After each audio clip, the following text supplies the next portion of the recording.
Good morning students. Welcome to online classes BSc third year. Complex analysis start की थी अपन ने। सम्मिश्र विश्लेषण उसका बेसिक कंसेप्ट तो हो गया था। उसके बाद देखते हैं अपन एक क्वेश्चन जो अपने पास है। आर्गेन चित्र में बिंदुओं Z1 Z2 Z3 शीर्ष वाले त्रिभुज का क्षेत्रफल ये सिद्ध करना है। आर्गेन चित्र क्या होता है? एक सम्मिश्र तल होता है। जैसे अपने द्विविमीय तल था एक्स एक्स वाई एक्स, तो इसमें होता है सम्मिश्र तल। जो किस प्रकार बनाया जाता है आपके पास,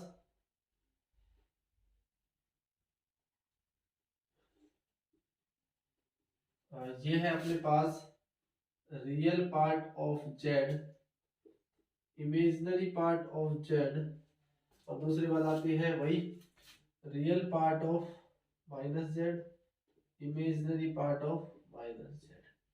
ठीक है, मतलब आप रियल पार्ट ऑफ जेड ही लगाओ एक तरह से, ये इमेजिनरी पार्ट। ठीक है, ये पूरा रियल और ये इमेजिनरी पार्ट होता है। इसमें कोई तीन बिंदु है अपने पास, Z1 है, ये Z2 है, और एक Z3 है। इन तीन बिंदुओं से बने त्रिभुज का क्षेत्रफल आपको ज्ञात करना है। तो भाई माना Z1 बराबर है x1 प्लस आयोटा y1, सम्मिश्र संख्या है तो आप इसको इस रूप में भी लिख सकते हो। Z2 को आप लिखोगे x2 प्लस में आयोटा y2, और Z3 को आप लिखोगे x3 प्लस में आयोटा y3। वैसे बिंदु Z1 के निर्देशांक है xy, बिंदु Z2 के निर्देशांक है x1 y1, और x1 y1 x2 y2 और x3 y3। तो इस त्रिभुज का क्षेत्रफल अगर आप निकालना चाहोगे तो क्या होगा? त्रिभुज का क्षेत्रफल 1/2, त्रिभुज का क्षेत्रफल होता है अपने पास x1 y1 x2 y2 x3 y3 1 1। ठीक है, अब आपको इस जेड के रूप में लेके आना है तो थोड़ा सा इसको सोल्व कर लेते हैं। जैसे C2 को चेंज किया आयोटा C2 से। स्टार्टिंग में किसी संख्या से अगर आप गुणा करते हो तो उसी संख्या से भाग भी दिया जाता है, तो ये हो जाएगा 1/2 आयोटा। ठीक है, और पंक्ति दूसरे स्तंभ को आपने किससे गुणा किया? आयोटा से। Iota y1 iota y2 iota y3 1 1 और 1 अपॉन। अच्छा, इसके बाद जो है C2 में आपको जोड़ना है C1, C2 change to C2 plus में C1।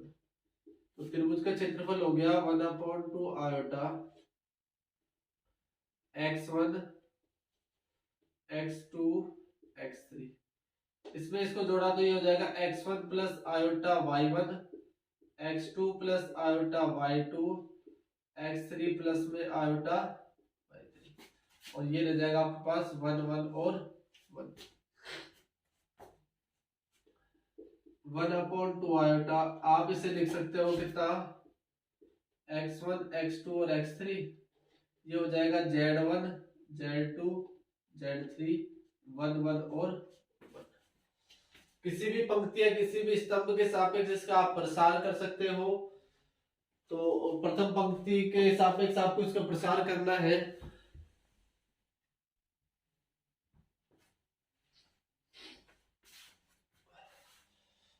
C1 के सापेक्ष या C2 के सापेक्ष, जैसे C1 के अनुदिश आपने इसका प्रसार किया तो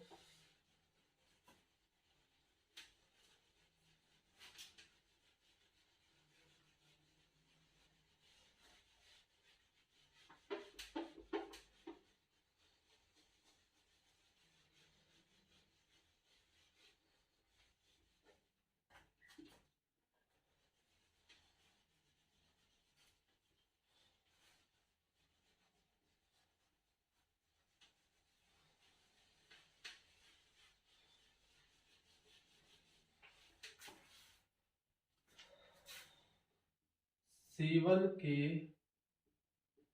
अनुदिश प्रसार। तो भाई 1/2 आयोटा तो ठीक है। x1 ऐसे कैसे, इस लाइन को काट दिया, कितना हो जाएगा z2 minus z3, x1 z2 minus z3 minus का हो जाएगा x2, ये कट गया, ये कट गया, कितना हो जाएगा z1 minus z3, z1 minus z3 plus में x3, ये लाइन कट गई, ये लाइन कट गई, कितना हो जाएगा z1 माइनस z2। तो इसको थोड़ा सा और लिख सकते हो आप कैसे, x1 z2 minus z3 plus में x2, देखो माइनस का अंदर मल्टीप्लाई कर दिया तो हो जाएगा z3 minus z1, x3 z1 minus z2। इस पूरे को आप समेशन के रूप में लिख सकते हो, किस प्रकार कि summation x1 z2 minus z3। देखो क्यों इस प्रकार क्यों लिखा, क्योंकि यहाँ पे एक सीरीज बन रही है, x1 के बाद z2 z3, फिर x2 के बाद z3 z1, x3 के बाद z1 z2, मतलब 1 2 3 1 2 3 वाली सीरीज रोटेशन हो रही है। तो आप इसको समेशन के रूप में लिख सकते हो, पहले एक आया फिर दो फिर तीन, फिर अगला x2 आएगा तो फिर z3 और z1 होगा, x3 आएगा तो z1 और z2 होगा। इस प्रकार आपने लिख दिया इसको। देखो हमें रियल पार्ट को डबल करना है, क्योंकि एक फॉर्मूला लिखवाया था 2 रियल पार्ट ऑफ z जो होता है वो z इंटू जेड बार के बराबर होता है। ठीक है, तो अब इसको थोड़ा सा और सॉल्व करके लिखेंगे।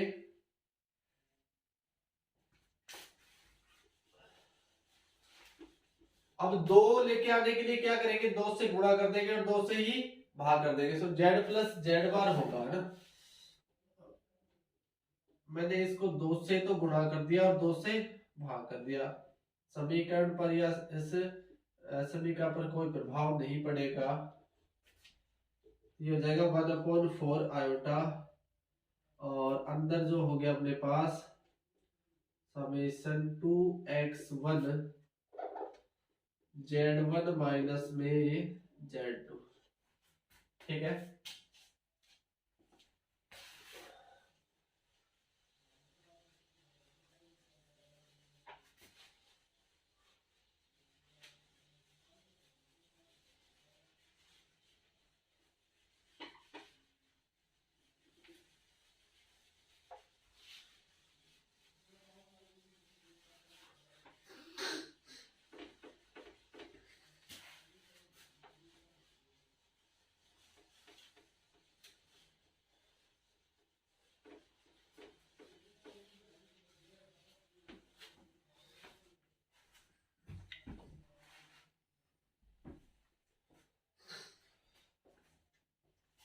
हम जानते हैं कि 2 रियल पार्ट ऑफ z बराबर z प्लस जेड बार।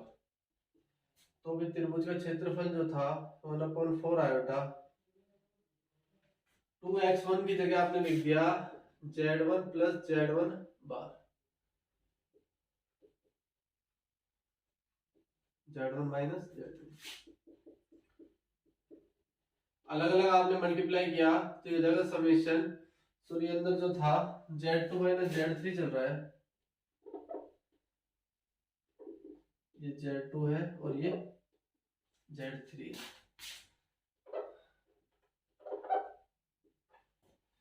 तो ये हो जाएगा समेशन z1 को मल्टीप्लाई किया z2 माइनस z3 से, समेशन z1 बार z2 माइनस z3 1/4 आयोटा। इस समेशन को आप खोल दो तो आपके पास बचेगा z1 z2 minus z3, z2 आ गया तो उसके बाद z3 माइनस z1, z3 आएगा तो z1 माइनस z2, और प्लस में ये बचा हुआ है z1 बार z2 minus z3, 1/4 iota.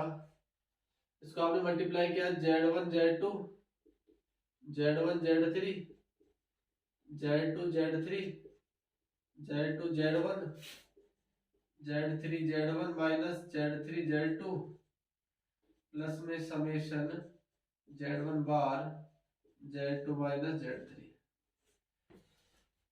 Z1 Z2 से Z2 Z1 कैंसिल हो जाएगा, Z1 Z3 से Z3 Z1 और इससे ये कैंसिल हो गया।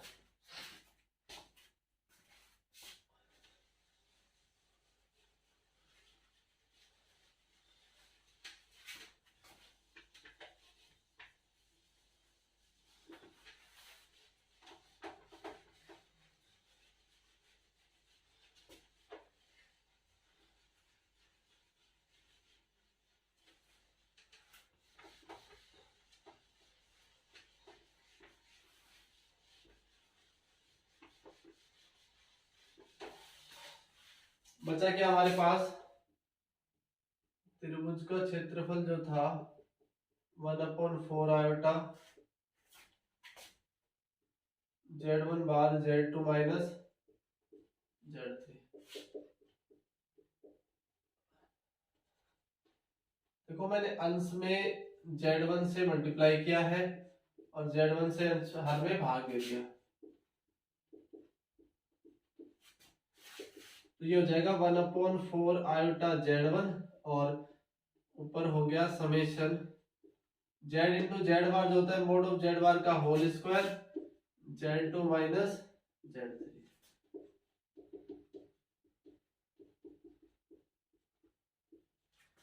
त्रिभुज का क्षेत्रफल जो है वो यही प्रूफ करना था आपको कि 1/4 iota Z1 summation mod of Z का whole square Z2 minus Z3।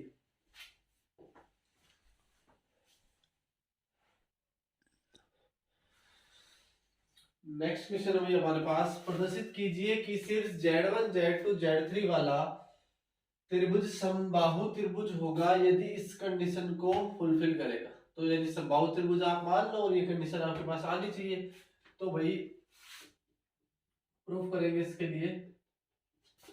एक त्रिभुज मान लिया आपने जिसके शीर्ष है Z1 Z2 एवं Z3। ये एक समबाहु त्रिभुज है, तो तीनों भुजाओं की दूरी क्या होगी आपस में समान। Z1 Z2 एवं Z3 शीर्ष वाला त्रिभुज एक समबाहु त्रिभुज है,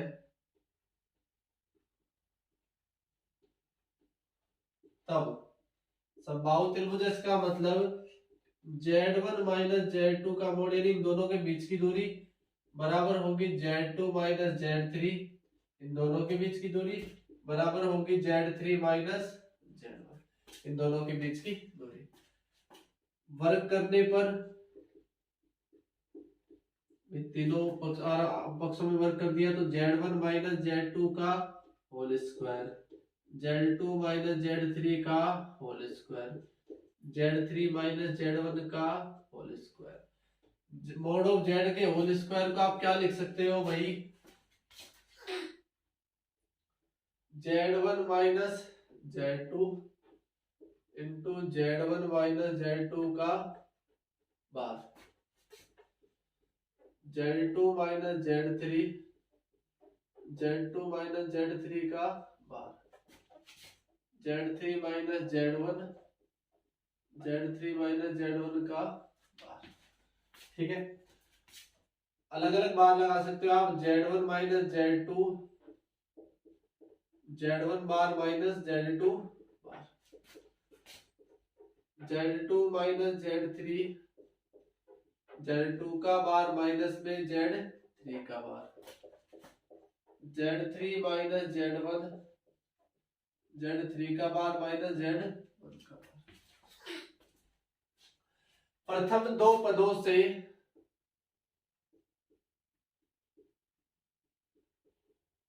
शुरू के दो पद ले लिया आपने Z1 माइनस Z2 Z1 बार माइनस Z2 बार Z2 माइनस Z3 Z2 बार माइनस Z3 बार।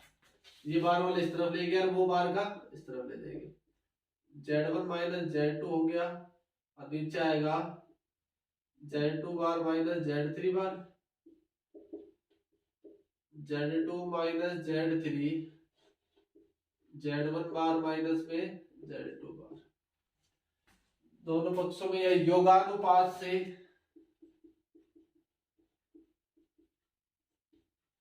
योगानुपात मतलब ये तो आएगा ही आएगा ऐसे कैसे कि Z1 माइनस Z2 बटे Z1 बार माइनस Z2 बार माइनस Z3 बार। उसके बाद हो गया Z2 माइनस Z3, Z1 बार माइनस में Z2 बार। इसके बराबर में योगानुपात का मतलब अंश अंश में जुड़ जाता है, हर हर में जुड़ जाता है। Z2 बार माइनस का Z3 बार प्लस में Z1 का बार माइनस में Z2 का बार। Z2 से Z2 कैंसिल हुआ, Z2 बार से Z2 बार कैंसिल हुआ।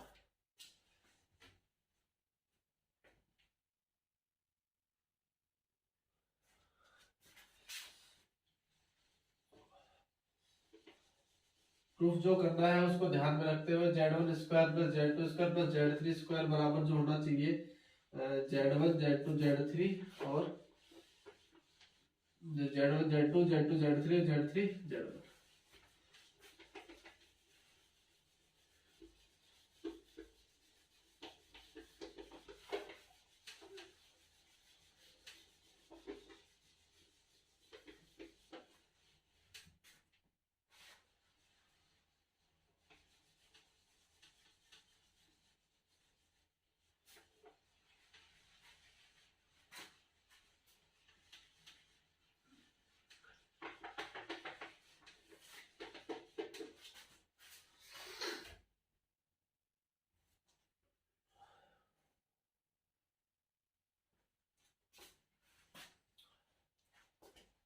इसको दे दो आप समीकरण नंबर 1 और इसको थोड़ा सा आगे सोल्व किया तो कितना बचा Z1 माइनस Z2 Z2 बार माइनस Z3। लास्ट वाला पद चाहिए हमें Z1 माइनस Z3 नीचे Z1 बार माइनस Z3 बार, Z1 बार माइनस Z3 बार। यह आ गया समीकरण नंबर 2। अब समीकरण 1 के तो प्रथम 2 पद लिए थे, अब समीकरण 1 के अंतिम 2 पदों से, समीकरण 1 के अंतिम 2 पदों से, अंतिम 2 पद जो है Z2 माइनस Z3, Z2 बार माइनस Z3 बार, Z3 माइनस Z1, Z3 बार माइनस Z1 बार, समीकरण नंबर 3। अब समीकरण नंबर 1 और 3 को आपस में गुणा करने पर LHS LHS में गुणा होगा, RHS RHS में होगा। ये पद इसमें गुणा हुआ, जैसे Z1 माइनस Z2, Z2 बार माइनस Z3 बार, इसमें गुणा कर दिया आपने। ये Z2 माइनस Z3, Z2 बार माइनस Z3 बार बराबर, इसमें ये गुणा हो जाएगा Z1 माइनस Z3, Z1 बार माइनस Z3 बार, Z3 माइनस Z1, Z3 बार माइनस Z1 बार। देखो Z2 बार माइनस Z3 बार से Z2 बार माइनस Z3 बार तो सीधा सीधा कट गया। उसके बाद यहाँ माइनस का फर्क आ रहा है थोड़ा सा,